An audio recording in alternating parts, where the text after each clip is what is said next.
on to this whole tech thing that's going on. She's a fighter for the people. Welcome, Reverend Al Sharpton, to the show. Congratulations on your show. She's authentic. We're bringing Joe Madison, known as the Black Eagle. Congratulations on having the show. Nothing is more important than the local programs that engage our communities. She's a proud HBCU grad. It's time for Alicia Reece's Soul Food, Food for the Soul, on Cincinnati's 24-hour urban gospel connection, Inspiration 1050 AM and 103.1 FM, WGRI.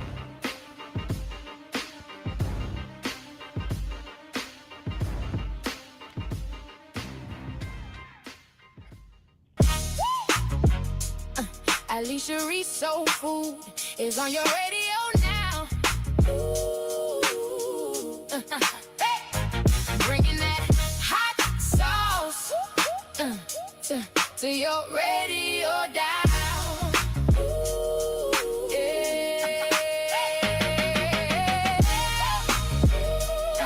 Alicia Reece Soul Food is on your radio now. Bringing that hot sauce to your radio now. Alicia Reece Soul Food is on your radio now.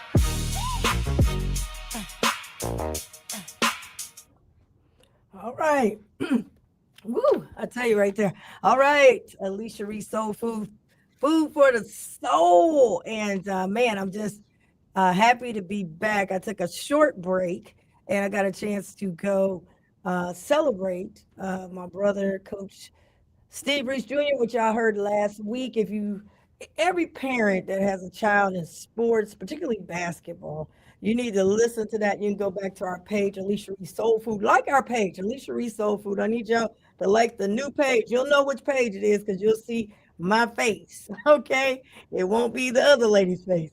It'll be my face. Like our page, Alicia Reece Soul Food. And I want y'all to check out, he dropped a lot of knowledge about parents, because you're spending a lot of money trying to get your kids, in basketball and the training, what to spend money on, what not to spend money on, the NCAA, the changes that are there, what is NIL, name, image, and likeness, who really is going to get the NIL dollars.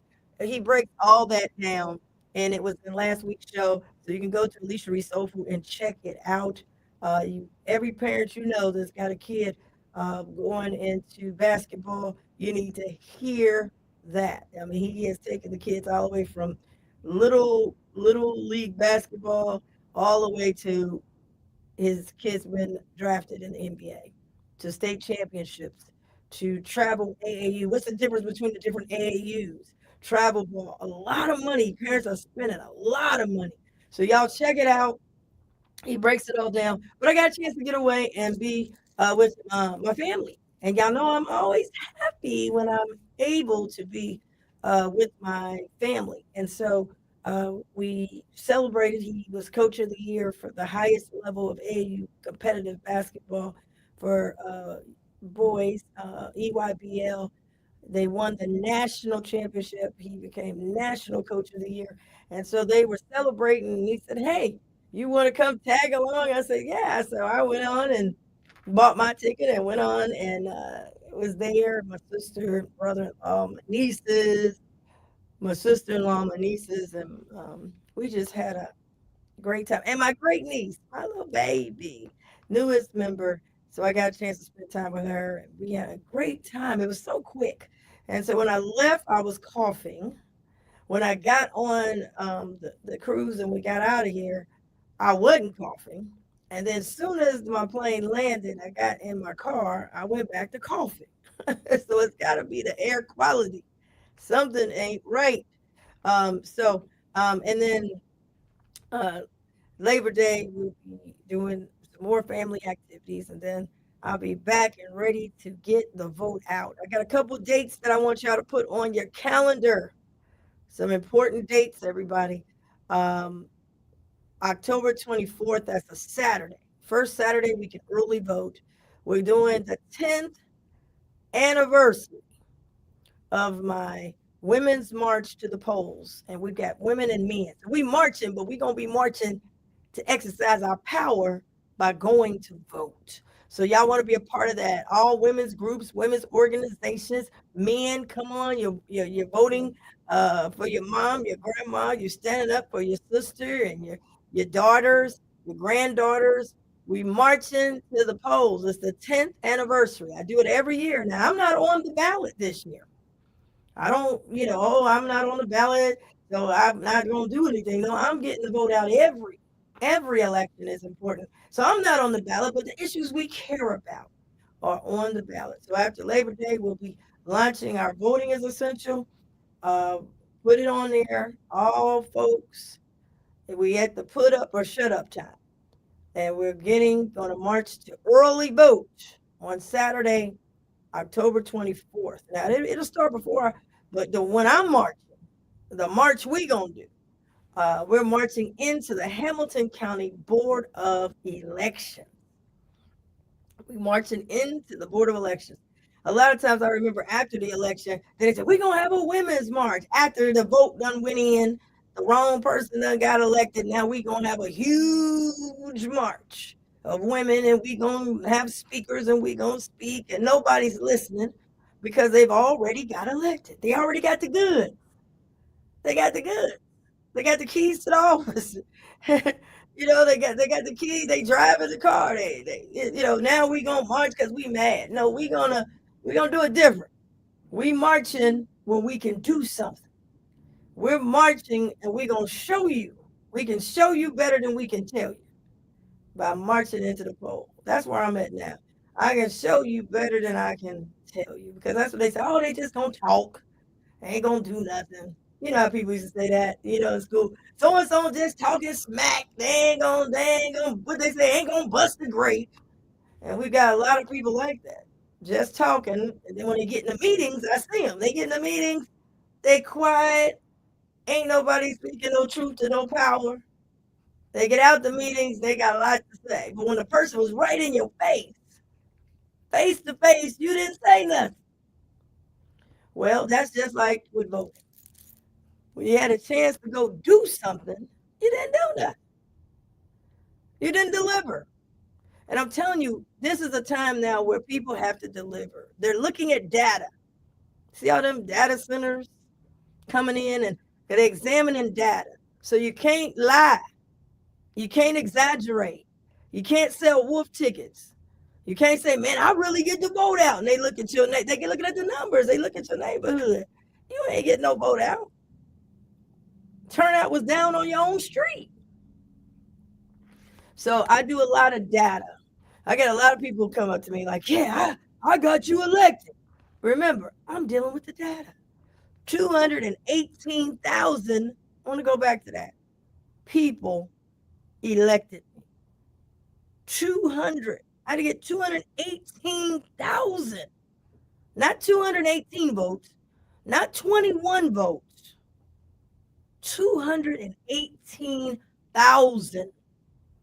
So a lot of people come up, yeah, I'm equal. I do what Alicia Reece do. And if you do, I'm happy for you. I want you to do more. But we're looking at data now. No more huffing and puffing. Nobody's backing up. I want y'all to look at it. Look at what the world has changed. Nobody's backing up because you showed up. You have to deliver. And I'm looking at some of these areas, these municipalities. Vote is down. Even when I ran the last time. Luckily, the work I did, we got people out, but the black vote was down. The black vote was down.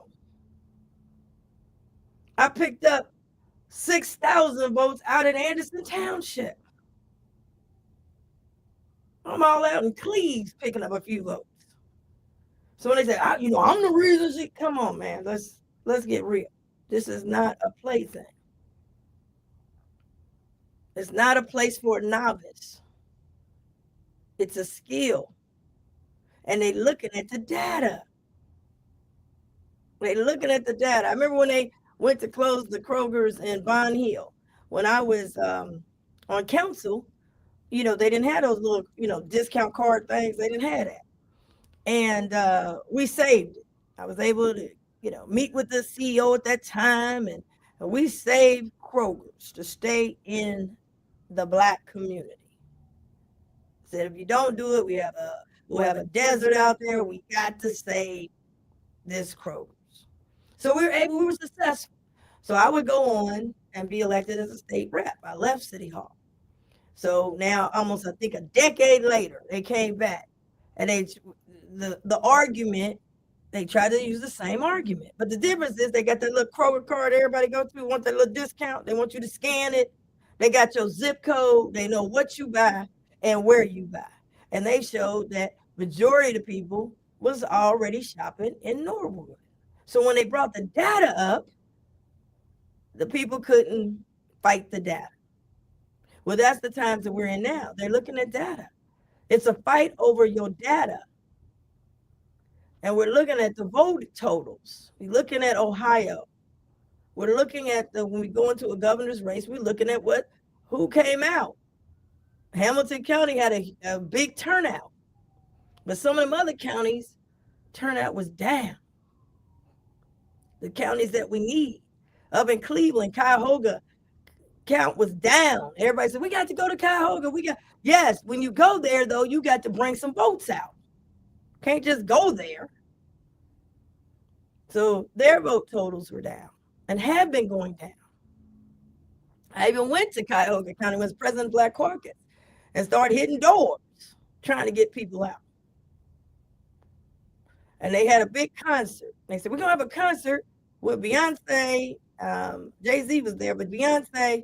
And I said, well, maybe we need to have that concert closer to the going to vote. Maybe it'd be better if we had Beyonce leading us to the polls, the early vote. They said, oh, Reece, what you know, that people came to the concert, but the polls had closed. So, and we saw the same thing in the presidential election. They had all them concerts and Kamala Harris. Yeah, big concerts. Remember that? Had all these concerts, and we're in stadiums and arenas and all of that. But we need to be having a crowd over at that early vote center. So we make sure that they vote. We know they love the entertainers. But now we got to make sure that they cast their vote. So they was entertained, and then when it's time to vote, oh, girl, I didn't make it over there. And I ain't make it to the polls. So we have to now get down to data. And it's just like when you have a team, you want to put your best people up. Some people are good at certain things. They're good at maybe marketing. That's where I come in. Some people are good at getting the vote out. That's what I do. Everybody don't do it. Just because you elect the official, that might not be what you're strong at. You might be strong over here, writing legal briefs or doing something else. We got to all put our strengths together. Every church ain't the same. So I said, man, I've been to the church, I wave my hand. Well, if you ain't waving for the Lord, you know what I'm saying? You just there waving, talking about vote for me. That may not work anymore. Or run to a barbershop and they don't know who you are. So it is a science to it. I have people all the time.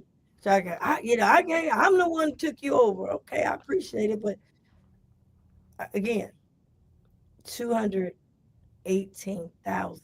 I want to educate y'all. Votes. I couldn't. 218,000.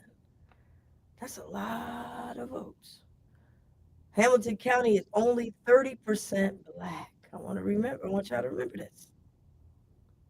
Only 30%. This is not city council. This is not just Cincinnati. So we have to, I'm focused on marching to the polls. That's where I'll be marching to. I'm marching to the polls. And we need everybody out. It's not just we're having the strolls to the polls. We need to be strolling on into them polls. Every election. It's not a fad. It's a way of life, man. They squeezing us. Everybody's getting squeezed right now. Getting hit from all directions. and don't know where to turn, what to do. Well, God has empowered us with an opportunity to vote. And somebody said, I voted and I didn't win. You ain't going to always win. We got to keep coming. We got to keep coming. I always say this. Your football team probably didn't win the Super Bowl, but you didn't give up on football. You talking about a new season and maybe some new players, and you running down, and honestly, whether they win the Super Bowl or not, it's a nice feeling. It's a nice feeling, but you don't give up a basketball, man. My team, who gonna go where? They didn't win the championship. Maybe they didn't win this time, but you keep coming back.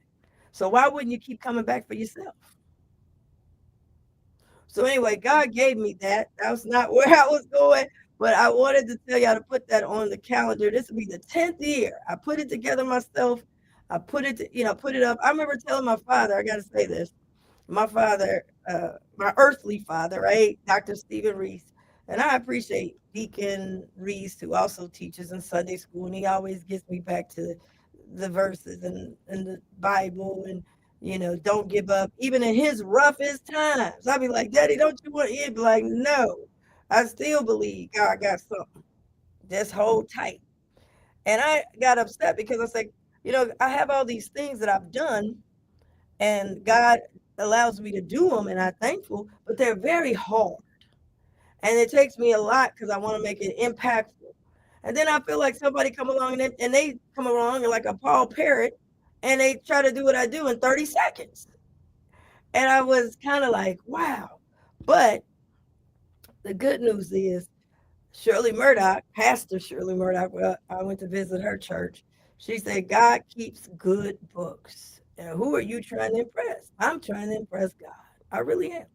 So if he keeps good books, he knows everything. He know the real from the fake. And like my dad always said, God told Moses, what's in your hand? And he threw that rod down.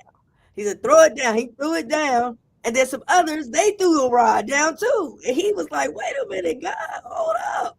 But then his rod turned in and ate their rods up because he had to have faith in God. So even though I might do something and then somebody else, that don't mean that it's real.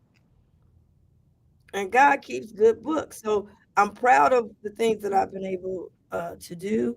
I'm very happy about the Martin Luther King Highway Exchange, be able to know the real story, that, I was a part of really getting that done.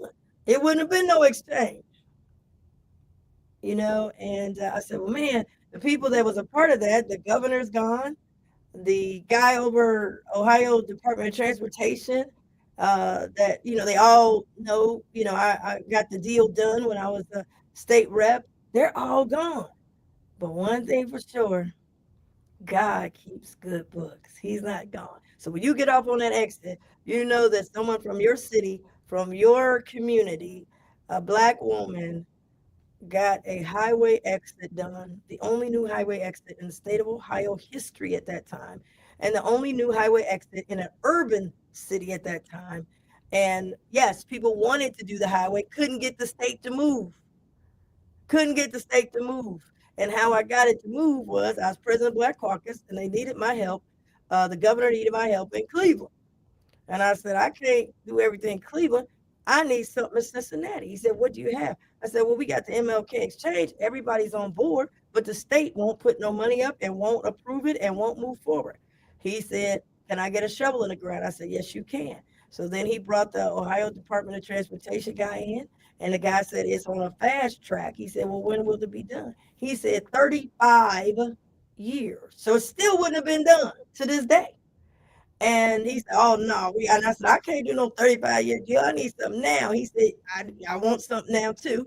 And so it was done in about less than 7 years. And it was a new highway exit. It gets you to the hospital quicker. It's saving lives.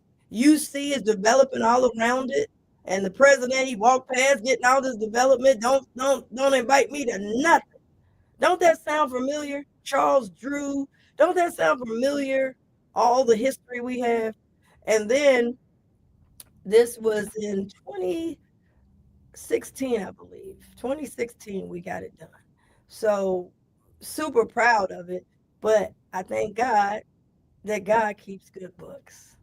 And that's all that matters as long as he knows. But I want y'all to know because I want some young, kid from our community that might look like me to know that you can do this. So when they talk transportation, I got a highway exchange, a highway exit connecting hospitals, connecting the university, creating technology, and connecting two communities, Avondale and Walnut Hills. So when y'all get off on that exit, just know someone from our own community helped put all that together and get the deal done. See, there's a lot of deals, but it takes a lot to get it done.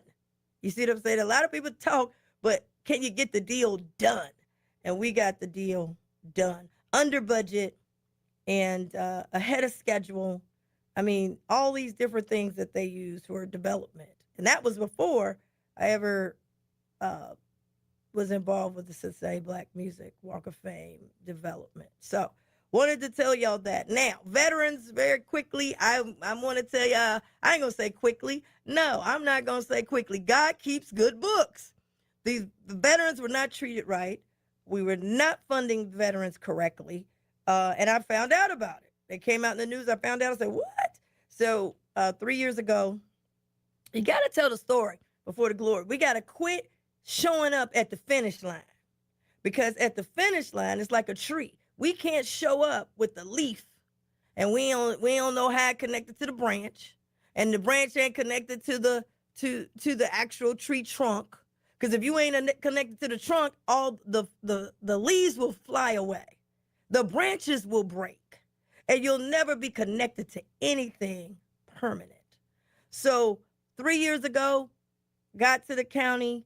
We saw this was happening. It made the news. My grandfather was in the Navy. Of course, my great uncles, everybody was in the military. My sister-in-law was in the Air Force. So I'm like, oh man, we got to do something. And I learned a lot about the VSC and how it was put together. But then I said, listen, we need our own Veterans Appreciation Day in Hamilton County. We ain't never had it. I don't want just coming in with hot dogs and music. I want all one stop everywhere. Get help on the spot. Bring the widows, bring the families. We're going to have some music as well, but we're going to help some veterans. And we're going to have everything the veterans need in one location. We're going to do it at Great American Ballpark. They said, oh, Reese, ain't nobody, is that going to really work? They fought me. If you remember, I introduced the legislation and I couldn't get a second. I said, is there a second for the veterans? And that thing was like crickets. You know how they do the crickets? And then I remember the media come, are you embarrassed? You couldn't get, they went silent on you. I said, they didn't go silent on me. They went silent on the veterans. But guess what? I didn't stop. I came back in the budget. I said, we going to help these veterans. And so we got it passed. We got the largest budget. I was president then. We got the largest budget passed in history for veterans in over 220 plus years that Hamilton County has been in existence. We had 200,000. I said, we're going to put for this veterans event. I want it free. I want free parking. I want it at Great American Ballpark because we own that stadium and we deserve to have events there. And so we did. And it was great. And then I had to go and help. How do we set it up? How's it going to run? I said, well, we're going to set them up over here. And we're going to have, I want the different vendors over here that helps the veterans. And I want to thank Judge Terry Nestor at that time. He was over Veterans Court. He brought Veterans Court to the Great American Ballpark and expunged a veteran's record who had went through all the process. That was historic. And I said, I want hands-on help. People can apply right on the spot. I want help for them. So I had to do all that, the blueprint, right? Because it's never been done. And I want free parking over here. We're going to enter over there. And then I want the band. We had the all-star band. I had to fight for that. A piano and the all-star band. Because they, well, should we have music? I said, no, piano and the all-star band. And they were playing Proud to Be American and all that stuff. So I said, then I want tours because some people have never been in this stadium. They don't have to pay. And it was phenomenal. And I shook every veteran that came through there. And they thanked me and thanked what we were doing. So then next year, They got some new leadership at the VSC. We got more money for VSC, and they wanted to go to Sawyer Point because they're going to bring the big trucks and all this stuff. So we went to Sawyer Point. First year, 2,000, almost 3,000 people. Actually, it was 3,000 first year. Second year, we got 4,000 at Sawyer Point. And the following year, this year, went to TQL. I was able to get more money for the veterans for $250. Our goal was 5,000.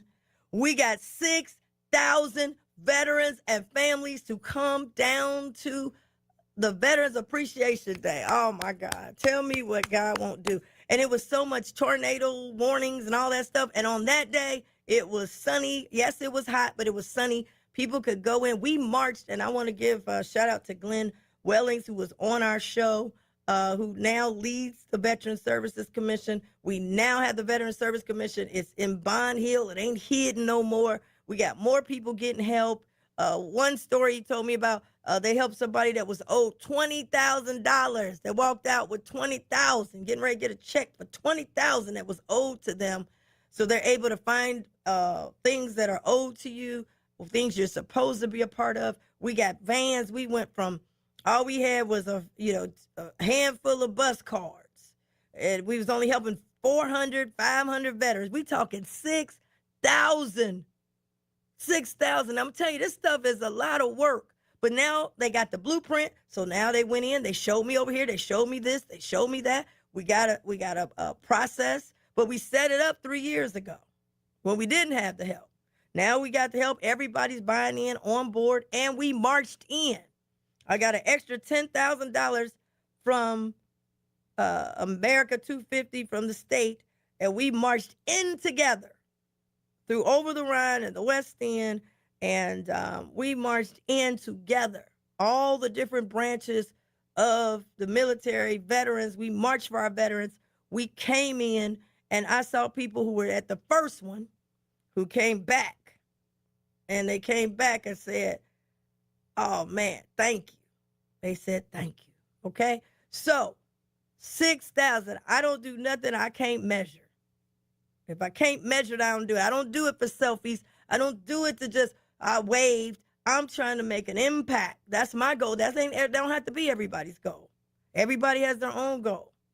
My goal right now is an impact to help as many people as I can. Now, I can't help everybody. And then we got other people that's elected, and I'm happy for them, and they can also help you. You ain't got to come just running to me. If you say, Alicia Reece ain't do nothing, but go get somebody else that can help you. Alicia Reece ain't do, because remember, I got the data.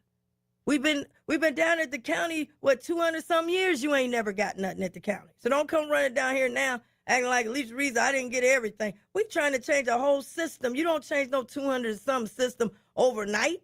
You know good and well you didn't even know where the county was. You didn't know where they was meeting. They've been spending your money. All you knew was to go to child support, go to court, or pay property tax. That's all you knew. Now you're going to run down to me after we trying to turn it around. We got to fight for everything we get. I had to fight for this. Now we got 6,000 veterans. Let's think about what it gave up. I didn't get it done the first time. But now that we got it done, you can't come and say, well, you know, if you just did this or that. Man, 6,000 veterans. We done help. And I know we done help some people. And we done changed the whole Veteran Services Commission. We got new leadership. Lincoln Ware even is on there. We got he's a Marine, a former Marine. So we got all this help. We're doing the best we can while we can against the odds. So don't jump up. Alicia Reece. If Alicia Reece didn't do it, go get somebody else. I ain't the only elected official. I'm happy if other people get help by other people. We all got to do our part. But don't run up, running around town talking about, man, Alicia Reece did, man, I got the books. God keeps good books, number one. And number two, I got the data. Don't tell me veterans didn't go. It's 6,000. Don't tell me the 513 relief bus ain't helped nobody. 660,000 free services. I got the data. Now y'all mad about the tailgate space. At the thing I told y'all about the contract when I voted, I didn't vote for the contract. Y'all got quiet. Now it's affecting the tailgate. Now you don't want to call Alicia Reece. Can you help me with the tailgate space? I can't help you. I fought against it. The lease done been signed. So those are the kind of things God is on me. God keeps good books. Thank y'all, veterans. We going to keep working. We love you, veterans. We thank you for what you're doing, and we want to make sure you get your fair share. Now, let's get back to today is the March on Washington, and we've got Congressman Landsman. But let's go to Congressman Landsman first. We're going to get ready for the Washington report because these utility bills that y'all getting is way too high. 38,000 people in Hamilton County, the largest in history, have been disconnected already for non-payment. And Duke Energy is looking to get even a higher rate. They're going to what you call the Public Utilities Commission to ask permission to go higher with the bills. I spoke up. I sent a letter to the governor. It's been 60 days. I hadn't heard anything. But now we're here. We just heard something. When we came out, the congressman said, I'm coming out. I'm going to back you on this. And he sent a letter as well and supported. And now I got the PUCO chief of staff reached out and said, oh, the governor just gave us the letter. So that just happened. But let's go to Washington for the Washington report. And for the Soul Food Report from Washington with Congressman Greg Landsman, brought to you by Landsman for Congress. All right, we're coming from Washington to Southwest Ohio, and let me just say, Congressman Landsman, you have been busy. It's not a dull moment. No, it is not. I mean, this is one of the most chaotic, unpleasant moments in American politics, but it's really important. I'm glad I'm doing, but it is crazy. Every day is crazy. That's why we have to have the Washington report so we can keep up. But let me just say how things affect you at home. Ladies and gentlemen, we're talking about your utility bills. We're talking about affordability. Let me just set it up properly. Everywhere you go, everything is going up. Everywhere you go, people said, I can't afford another dime. And so when you look at whether you're at the gas station pump or whether you're at the grocery store or whether you're trying to hold on to your house, everything, your rent is going up, everything is going up. People are being squeezed. And now Duke Energy is looking to get approval from the state PUCO, which is Public Utilities Commission. They are the ones that determine if a utility company can raise the rates. And so one of the things I said, wait a minute, I've been hearing from everybody that they can't afford it. They barely can afford the rates that we have now, which I think are very high. And now they're talking about a possible increase. They're looking for more. And we got 38,000 plus folks just in Hamilton County alone who have been disconnected because of non-payment because they just can't afford it. Now we're talking about possibly more. So I wrote a letter to the governor. People would tell me, well, somebody speak out, okay? And so I said, wait a minute, I got to speak out. I've got to speak out on behalf of the taxpayers and the ratepayers. And so I wrote a letter in June to Governor DeWine, and he went quiet. It was nothing but crickets. And I was like, man, we got to do something. And I was so happy. Congressman Landsman said, wait a minute, how can I join with you? And we've got to put the fight on because people cannot afford it. We're becoming unaffordable. Everything's unaffordable. So Congressman Landsman is on with us, and we want to talk a little bit about that. I've got a 3-point thing that I requested from the governor in writing. I asked, number one, that he would do a moratorium on any increases right now. But, just right now, the economy's bad. Just right now. He appoints the PUCO people that are on there. And so they need to understand that this is, we got the Consumer Council. Well, this is just not the Consumer Council. These are the people. These are the taxpayers. We can't afford it. And so that was number one. Number two, the PUCO to have a different thought pattern, not just raise, but start looking at how would this impact. And let's just hold tight to see if things can get better for people, see if the economy can change. And then the third thing, and we got to get some PUCO people that's going to represent, the ratepayers. We got to get some appointees on there that's going to be able to give that story from that position. And then the third thing is, hey, I need help right now. Folks need help right now. We got the 513 relief bus, and we can help get help to people along with the Community Action Agency. I'm asking for $1 million from that rainy day fund to Hamilton County and any other funds that we can get, even, from the federal, if that's available as well. So Congressman Landsman said, I'm joining in that fight. And I really appreciate you because you're the only one that reached out and said, hey, I want to help. I want to join in that fight. I want to lend a voice. I want to help what I can. And I know that you have brought you brought more money back to Southwest Ohio than any congressman that we've had. And so wanted to tell you thank you publicly. We're still in the fight, but let me just say, I got a call. My office got a call, and they said, well, the governor did give us the letter. PUCO chief of staff said the letter has been turned over to them, and so I'll be talking with them. Now, this is not a knock or fight on Duke Energy, but the bottom line is, Duke Energy, the people can't afford it, and 38,000 people with their lights disconnected because of non-payment. If you go up higher, that number goes up higher. And so you don't get the money anyway. The number goes up higher. And so I want to thank you, Congressman, for reaching out and working. And you wrote a letter saying, hey, it's been 60 days. We deserve to get, to have a voice, and all hands on deck.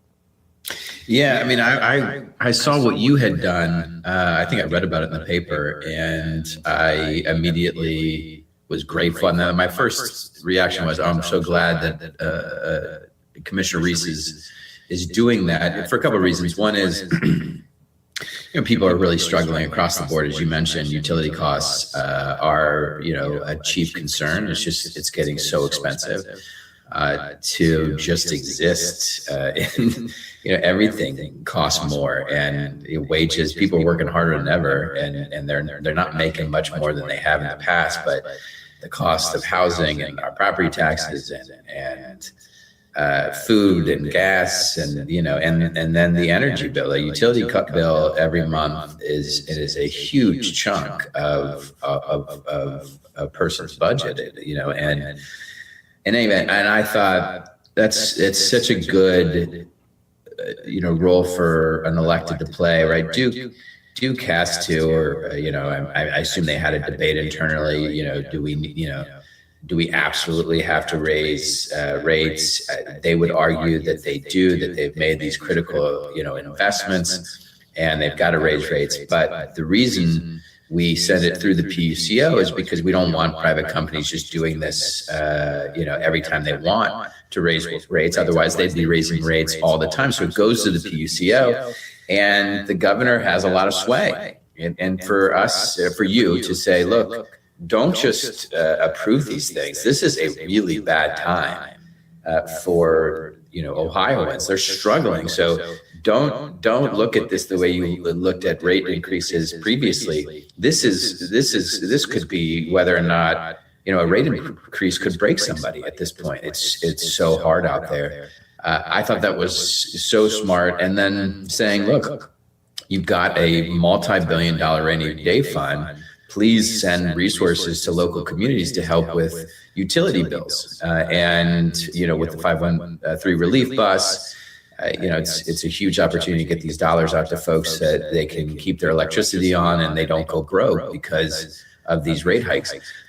Then I reached out when we were talking, and I thought, I said, well, I really appreciate it. I'd love to help, but I didn't, I don't want to step on, I don't want to jump in on somebody else's thing. You're moving, but you were saying how you hadn't heard yet, and I thought, well, maybe we'll wait until the 60-day mark, and if they haven't responded, maybe that could be something that we do, which is to say, hey, Commissioner Reece asked, 2 months ago for you all to take action here and protect ratepayers and to help us in Southwest Ohio get help with utility costs, and she hasn't heard anything. So please take this seriously. It's a big deal.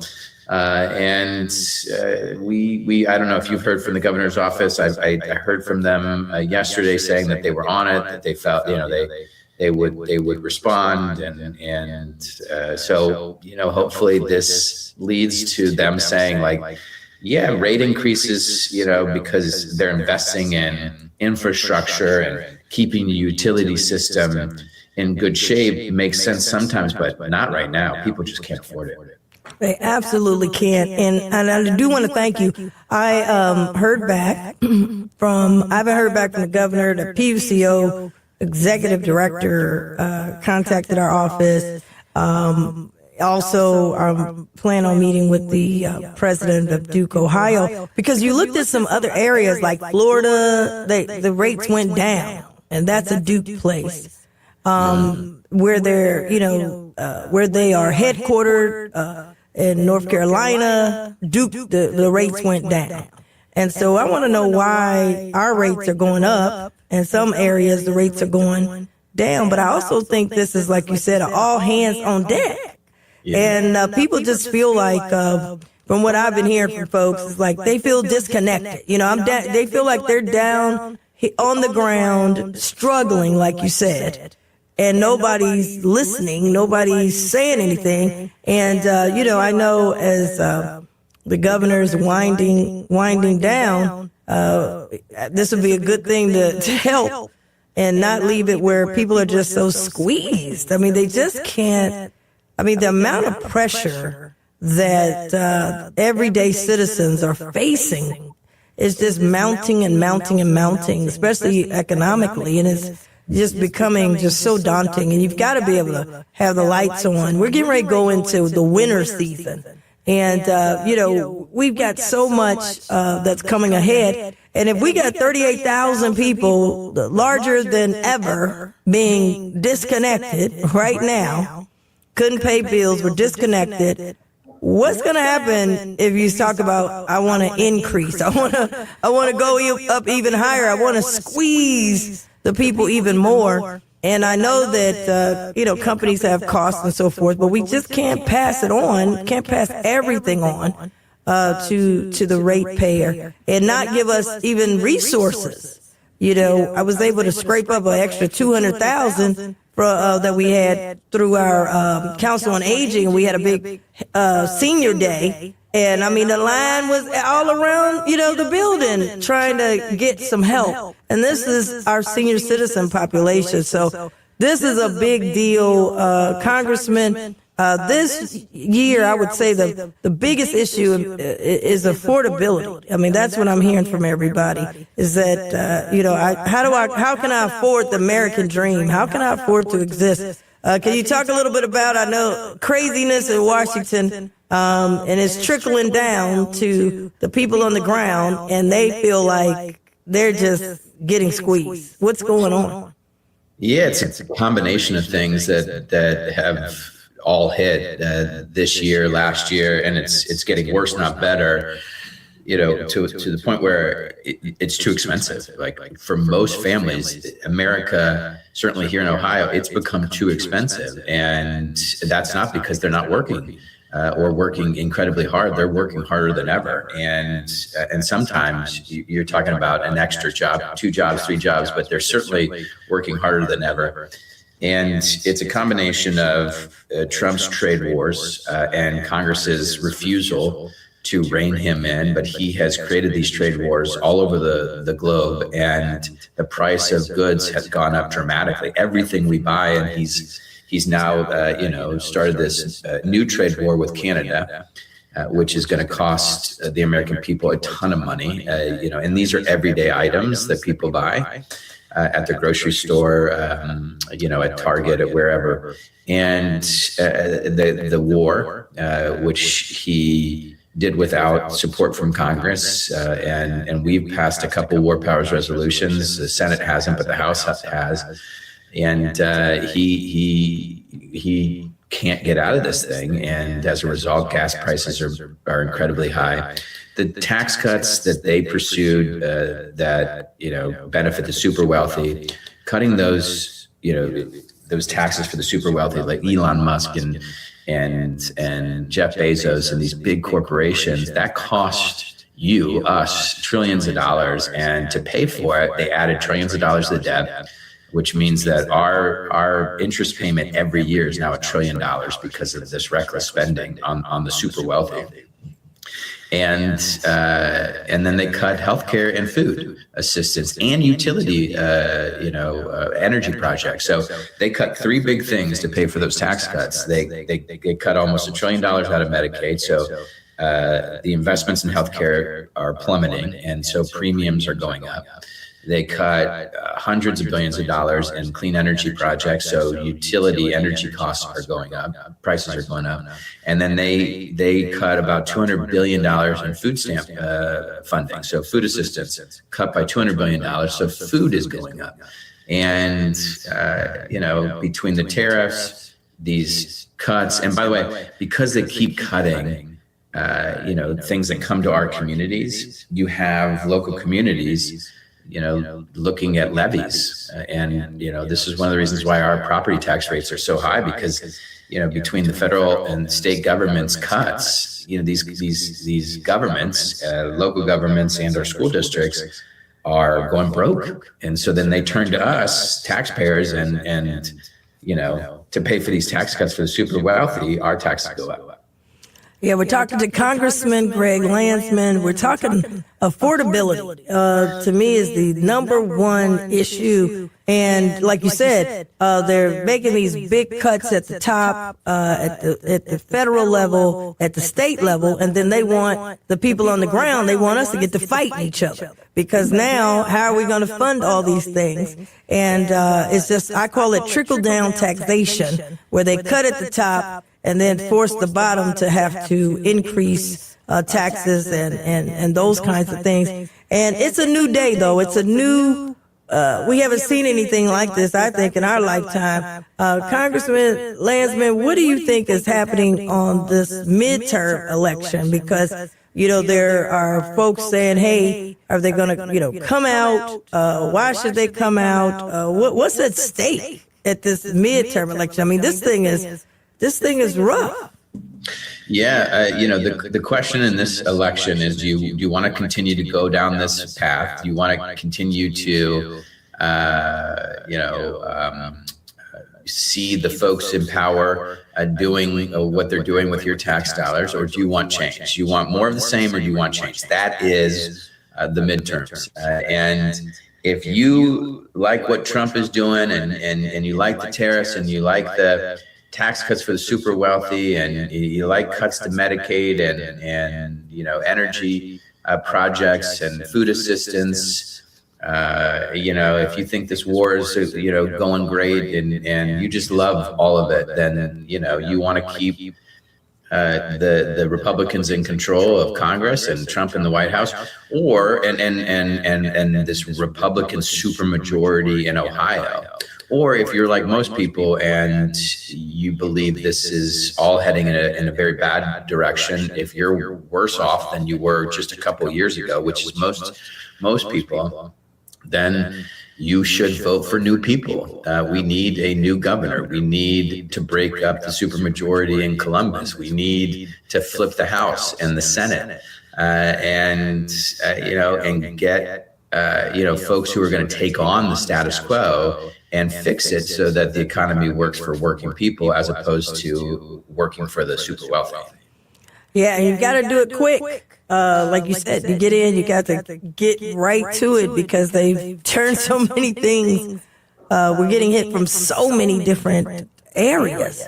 Talk about that in terms of even our own party. I know you and I have been vocal within the own party, say, hey, after the election, Democrats get elected, we got to get to work immediately. We can't just, this is not a learning on the job, because they've hit people so hard, so bad, so fast, that there's people hanging on by a shoestring. Talk about that, because I know you have been vocal about it. We've got to move quick, we got to move fast, and we got to be getting something done immediately.